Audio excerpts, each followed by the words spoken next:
Para saudara dan saudari yang Tuhan cintai, selamat pagi dan selamat bertemu lagi dalam renungan harian dari Paroki Santo Fransiskus Assisi APO, edisi hari Senin, tanggal 3 Februari 2025, dalam masa biasa yang keempat.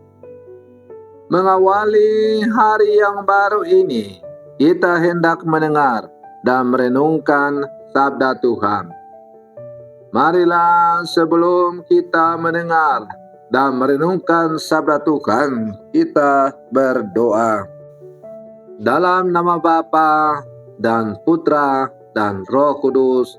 Amin. Allah Bapa yang Maha Baik, Engkau mengenal kami berdasarkan nama kami masing-masing. Semoga kami mengalami pemeliharaanmu yang penuh kasih sayang, agar kami hidup dengan damai dan sejahtera. Bersabdalah ya Tuhan, kami siap mendengarkan.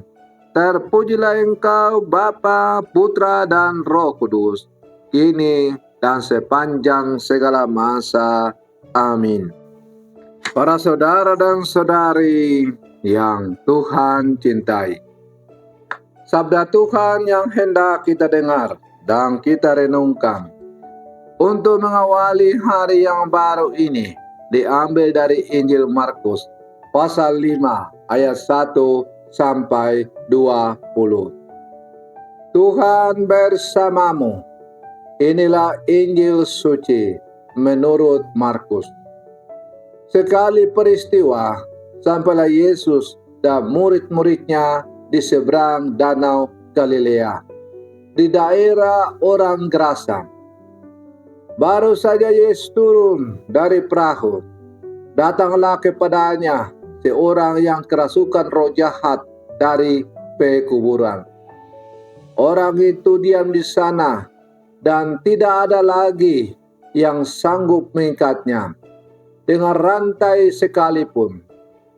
Sudah seringkali ia dibelenggu dan dirantai, tetapi rantai itu diputuskannya dan belenggu itu dimusnahkannya, sehingga tidak ada seorang pun yang cukup kuat untuk menjinakkannya.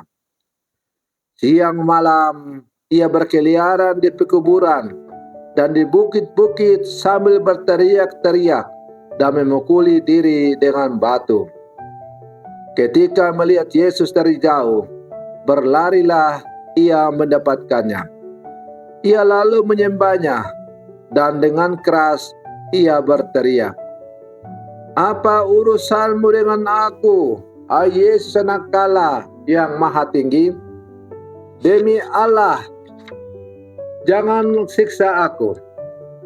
Karena sebelumnya Yesus mengatakan kepadanya, "Hai engkau roh jahat, keluarlah dari orang itu." Kemudian Yesus bertanya kepada orang itu, "Siapa namamu?" Jawabnya, "Namaku Legion, karena kami banyak." Ia memohon dengan sangat supaya Yesus jangan mengusir roh-roh itu keluar dari daerah itu. Adalah di sana, di lereng bukit, sekawanan babi sedang mencari makan. Lalu roh-roh itu meminta kepada Yesus, katanya, "Suruhlah kami pindah ke dalam babi-babi itu, dan biarlah kami memasukinya." Yesus mengabulkan permintaan mereka. Lalu keluarlah roh-roh jahat itu dan memasuki babi-babi itu. Maka kawanan babi yang kira-kira 2.000 jumlahnya itu terjun dari tepi jurang ke dalam danau dan mati lemas di dalamnya. Maka larilah penjaga-penjaga babi itu. Mereka menceritakan hal itu di kota dan di kampung-kampung sekitarnya. Lalu keluarlah orang untuk melihat apa yang telah terjadi. Mereka datang kepada Yesus dan melihat orang yang kerasukan itu duduk. Orang yang tadinya kerasukan legion itu kini berpakaian dan sudah waras. Maka takutlah mereka. Orang-orang yang telah melihat sendiri hal itu menceritakan apa yang telah terjadi atas orang yang kerasukan setan itu dan tentang babi-babi itu. Lalu mereka mendesak Yesus supaya ia meninggalkan daerah mereka. Pada waktu Yesus naik lagi ke dalam perahu, orang yang tadinya kerasukan setan itu meminta supaya ia diperkenankan menyertai Yesus. Tetapi Yesus tidak memperkenankannya.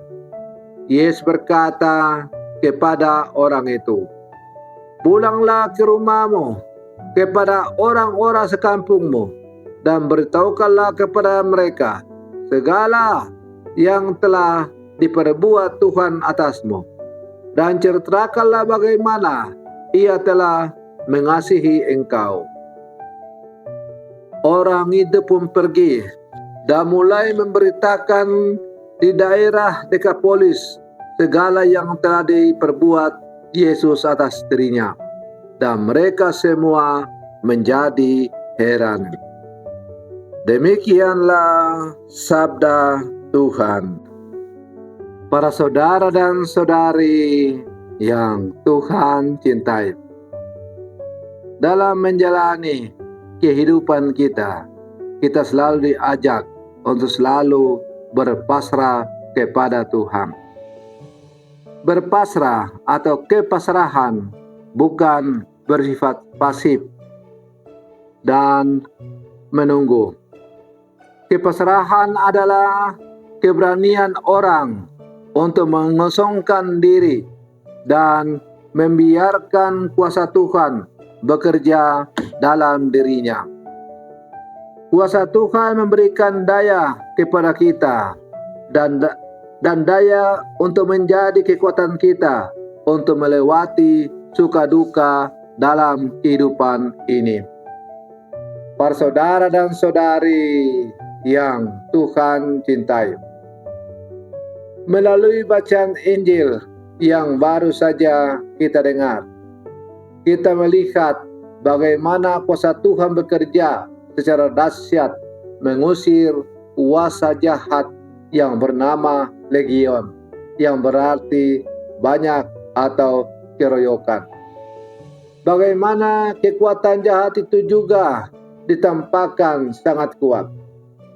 Tidak ada orang yang sanggup lagi mengikat orang yang kerasukan itu. Namun di hadapan Tuhan, mereka semua bertekuk lutut dan pergi meninggalkan orang yang dirasukinya. Semuanya karena kekuatan kuasa Tuhan. Kekuatan Tuhan inilah yang menjiwai setiap orang beriman menjadi kuat dalam menghadapi hinaan dan penderitaan di dunia ini. Para saudara dan saudari yang Tuhan cintai, kadangkala apa yang terjadi dalam kehidupan ini banyak yang menyesakkan dada dan membuat air mata jatuh di pelupuk. Namun demikian, orang yang memiliki relasi personal dengan Allah akan mendapatkan kekuatan untuk melewati semuanya itu. Sebab Allah telah menyediakan segala yang lebih baik bagi kita. Karena itu, satu-satunya yang bisa kita buat adalah kita selalu berpasrah kepada kehendak Allah. Para saudara dan saudari yang Tuhan cintai, sebagai murid-murid Yesus yang hidup di zaman sekarang, mari terus kita berlangkah dalam seluruh kehidupan kita, memasrahkan segala kehidupan kita, memasrahkan ke dalam Tuhan. Biarkanlah Tuhan menjadikan segala kehendak-Nya yang terjadi dalam seluruh kehidupan kita. Semoga permenungan saya untuk mengawali hari yang baru ini semakin menjadikan kita orang-orang yang selalu berpasrah pada Tuhan. Selamat pagi, Tuhan Yesus memberkati.